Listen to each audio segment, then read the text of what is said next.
Halo, Assalamualaikum warahmatullahi wabarakatuh. Perkenalkan, nama saya Siti Syakila, semester 4, program studi PGSD SMA.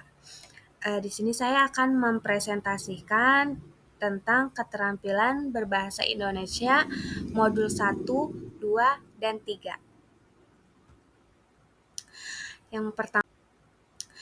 Yang pertama, modul 1, hakikat keterampilan berbahasa. Keterampilan berbahasa ada 4 aspek. Yang pertama, keterampilan menyimak. Yang kedua, keterampilan berbicara. Ketiga, keterampilan membaca. Dan yang keempat, keterampilan menulis. Aspek-aspek keterampilan berbahasa. Mendengarkan dan berbicara merupakan aspek keterampilan berbahasa ragam lisan, sedangkan membaca dan menulis merupakan keterampilan berbahasa ragam tulis. Mendengarkan dan membaca merupakan keterampilan berbahasa yang bersifat reseptif, sedangkan berbicara dan menulis bersifat produktif. Keterampilan berbahasa tersebut seseorang menguasai sejumlah keterampilan-keterampilan mikro dari masing-masing aspek keterampilan tersebut. Keterkaitan antar aspek keterampilan berbahasa. Dalam pemerolehan atau belajar suatu bahasa, keterampilan berbahasa jenis reseptif tampak banyak yang mendukung pemerolehan bahasa jenis produktif. Dalam suatu peristiwa, komunikasi seringkali beberapa yang bisa digunakan dalam komunikasi tulis. Dalam aktivitas berkomunikasi, keempat aspek keterampilan berbahasa itu tidak digunakan secara tunggal, melainkan secara bersama-sama guna mencapai tujuan komunikasi. Modul 2. Keterampilan menyimak.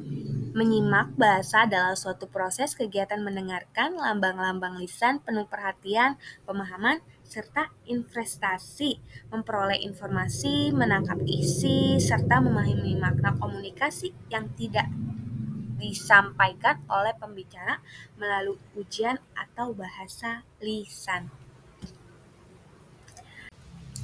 Menyimak konsentratif ialah kegiatan menyimak yang dilakukan dengan penuh perhatian untuk meroleh pemahaman yang baik terhadap informasi yang disimak. Kegiatan menyimak konsentratif bertujuan untuk, yang pertama, mengikuti petunjuk, yang kedua, mencari hubungan unsur antar dalam menyimak, yang ketiga, mencari hubungan kuantitas dan kualitas dalam suatu komponen. Yang keempat, mencari butir-butir informasi penting dalam kegiatan menyimak. Yang kelima, mencari urutan penyajian dalam bahasa menyimak. Yang keenam, mencari gagasan utama dari bahasa yang telah disimak. Keterampilan menyimak lanjutan. Kemampuan menyimak lanjutan dimaknai sebagai kegiatan mendengar informasi dan kemampuan memberikan tanggapan terhadap informasi tersebut. Namun demikian, pada kenyataan kemampuan menyimak itu dipengaruhi oleh beberapa hal. Beberapa faktor yang mempengaruhi menyimak menurut H. G. Tarigan sebagai berikut. Ada 6 ya teman-teman. Yang pertama faktor fisik, yang kedua faktor psikologis, yang ketiga faktor pengalaman, yang keempat faktor sikap, yang kelima faktor motivasi, dan yang keenam faktor jenis kelaminan. Sekarang kita masuk ke modul 3, keterampilan berbicara. Keterampilan berbicara untuk permulaan.